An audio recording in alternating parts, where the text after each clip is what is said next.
The people that are watching their 401ks on a day-to-day basis are feeling the ups and downs of the market. But the good news is that most people, when they've got their retirement accounts, they're looking for the long-run investment. So as long as people aren't planning on pulling out their retirement in the next couple of days, this really isn't particularly bad news, because it doesn't necessarily bode anything for the future. So it bounces back, does it? That's what we're hoping. Yeah.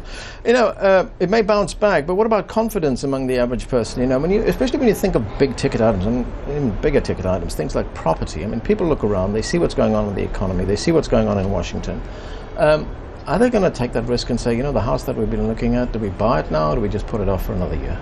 Well, that is a big concern right now, is that there is going to be, in fact, a big sell-off, that people may suddenly decide that they're afraid to continue to hold their stock portfolio, or they're afraid that they're not going to be able to continue to afford their house, and so they're going to try and put that on the market. And of course, if everybody tries to sell at one time, we're going to see prices tumble.